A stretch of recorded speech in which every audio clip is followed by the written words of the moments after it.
Good morning, y'all. Welcome back to the channel. So today I'm going to give you another garden update, show you what all I did this weekend to expand our summer garden, hopefully get a really good summer garden crop. And later today I'll be going to get my Azure order, and so I'll also be including that at the end of the video. The time frames will be at the bottom in the description if you want to get to a certain part. So let's get started with what's going on in the garden. So my cucumbers are continuing to really flourish. I am so excited. They finally have some female flowers. So this is a female flower, has this little ovary. And so I have been pollinating from the male flower to the female flower to try to help them along. So hopefully we will have some pickles in a few weeks. I'm so excited. The okra is definitely recovering from its cucumber beetle attack. I've been using neem oil once a week. As far as what I added, this is kind of what we did, or what I did this last weekend. I made these little trellises and I planted a pea at each base, and then I planted a bunch along this cattle panel. So I am going to try to trellis my purple whole peas to grow them up to save as much space as possible. This is the only corn stalk I have left that I think is going to produce. That one's not looking too good, but it's got a couple of ears on it, so I'm letting it finish off and then I'll pull that one. In my frame back here I planted 2 okra plants, and then I planted cosmos in the corners, so hopefully we will have 2 more okra plants. That'll bring us up to 6 okra plants. I went ahead and planted more peas in this box. I had grown garlic in here, so I feel like it needs some replenishment, the soil that's in here, and so peas are a really good way to add nitrogen back to the soil, which it also makes sense to go ahead and plant peas here because the corn is a very heavy feeder and depletes soil. So planting a legume in its place should help draw some nitrogen back into the soil. I'm finally getting lots of flowers. If you can see, I'm getting little buds, and my celosia is starting to show the beginning phases of flowers.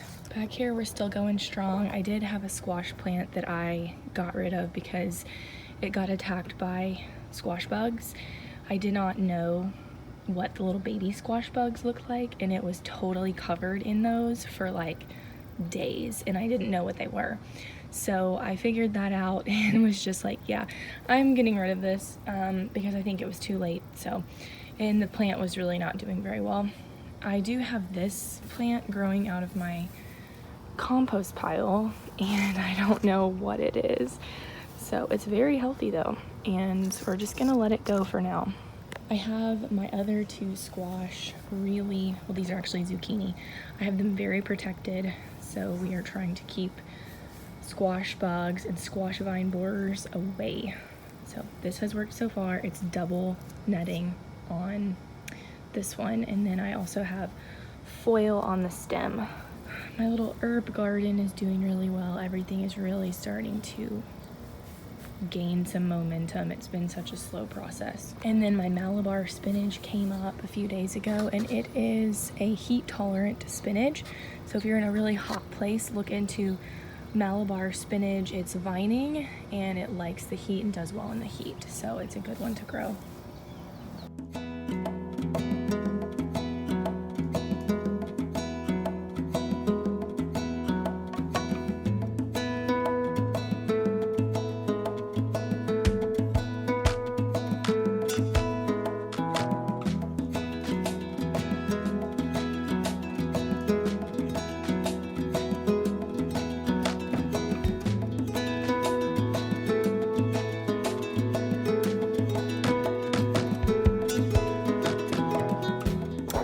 So in between my day of all the things I have to do today, I also am stopping to pick up some things that I bought at an online auction.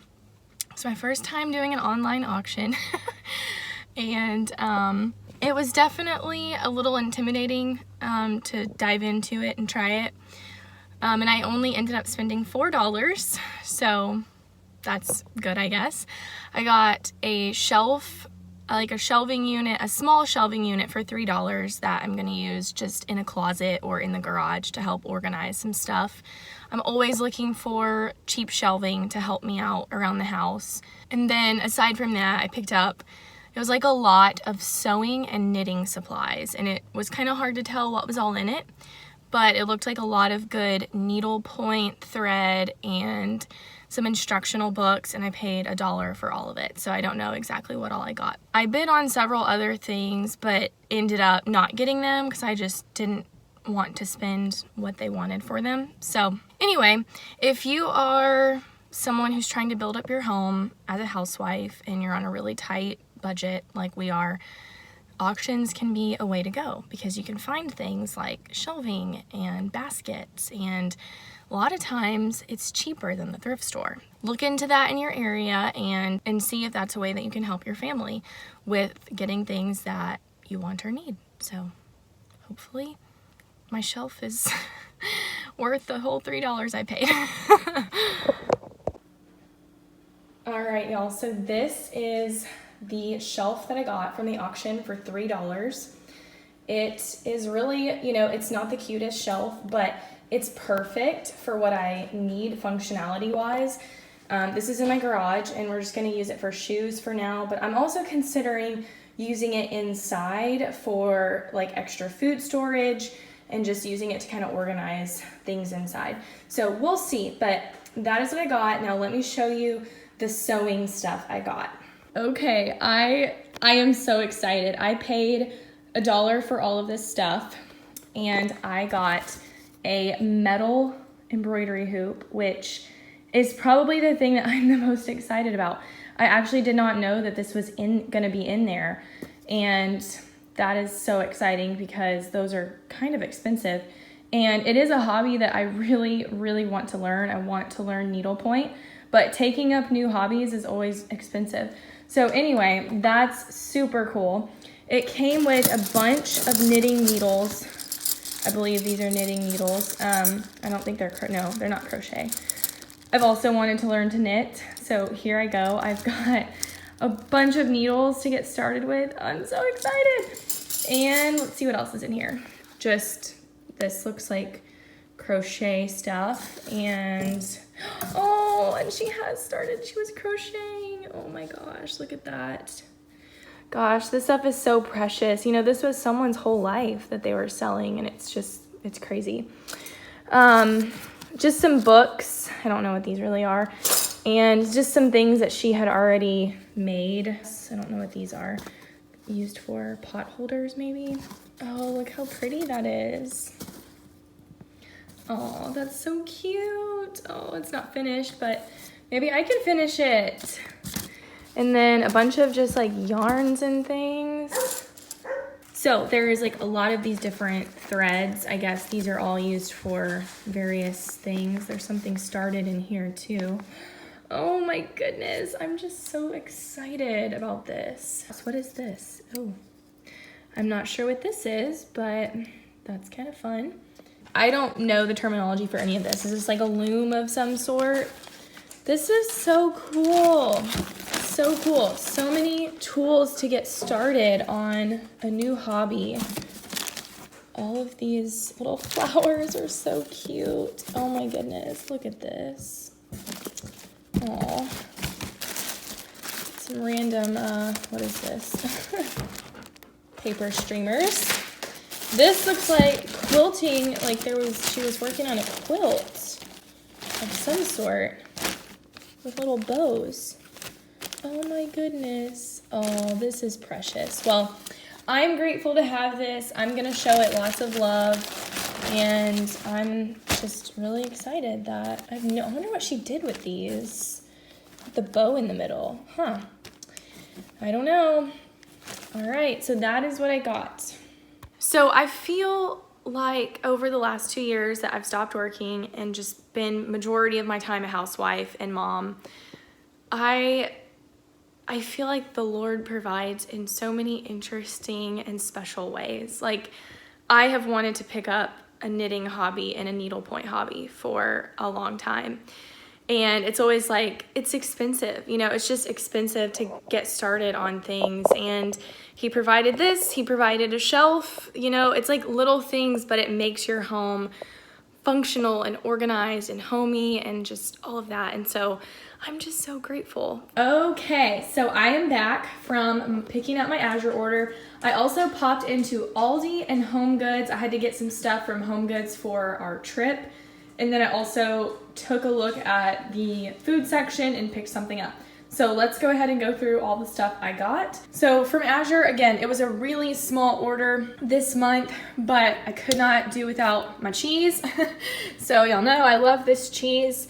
I got the Monterey Jack this month. It's a little bit cheaper per pound than the cheddars, and we like them all the same. So I got 2 of those. It's cheaper if you get 2 5-pound blocks.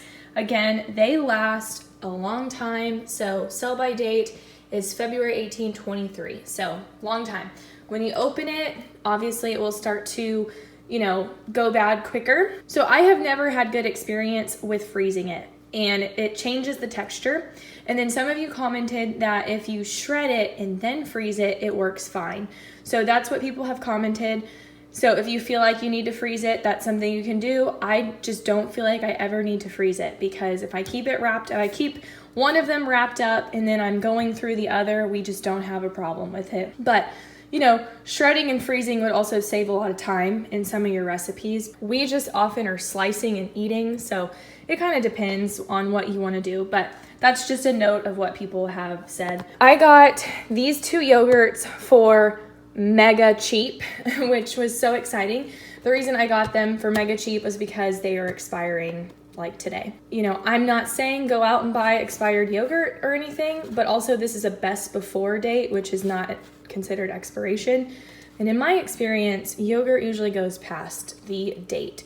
So personally, I'm okay with it. All right, I had to switch over to a different camera. But anyway, I also got 25 pounds of spelt. We have been going through it very quickly, going through our grain very quickly, as I've been making a lot more bread products and just that sort of stuff to help stretch our food budget. So I want to keep this flowing in so I can keep my bread making going. So here we move on to the Aldi goods. This is a pantry staple that I highly recommend that you get. It works out to be like around $3 a pound for salmon, which is amazing because you're getting so many healthy benefits from eating salmon.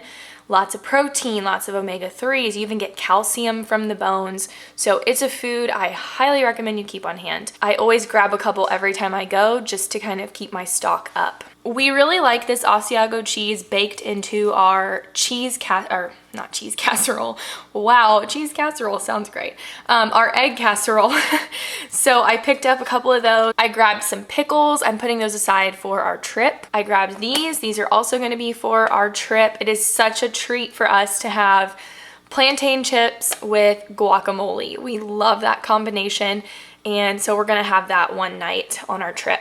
So a side note, I am planning to do a video of all of the foods that we're packing for the trip and kind of show you basically the meal plan for our week on vacation. So we are gonna be eating out some, but to save money, we are not eating out 21 times. We are gonna limit our eating out to a few times, and we're gonna be cooking at home. I will show that coming up. From Aldi also, I love this marinara sauce. Okay, one note about it is it's really quite runny. It's like not as thick and good as like Rao's, or I think that's how you say it.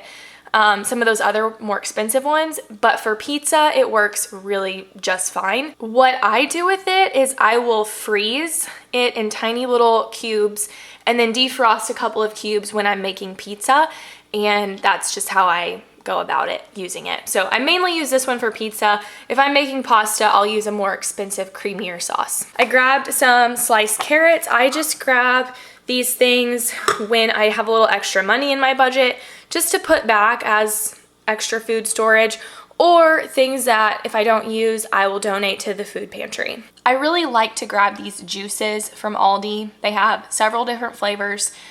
I get these and keep them on hand for times when my toddler is sick and I need to mix tincture or medicine or whatever to give him. this really just helps, you know, get him to take his medicine. Or if I'm giving him a little bit of elderberry or something, I can mix it with this. So that's why I keep those on hand. They also come in handy for making gummies. If you make gummies, these work really well and it's easy to pull out. Himalaya pink salt from Home Goods. It was $5. I'm not sure if that's a really great price or not, so let me know in the comments down below if it is or if it's cheaper at Walmart. I just haven't been to Walmart or done a Walmart order lately, so while I was there, I was like, I'm just gonna go ahead and grab some of this to put back in the pantry and keep that salt rotation going. All right, y'all. Well, that is everything. Thank you so much for watching this video. Please give it a thumbs up. I hope you enjoyed seeing some of the components to my life in this video. Thanks for watching. So I will see you in the next video. From my kitchen to yours, I wish you the best of health.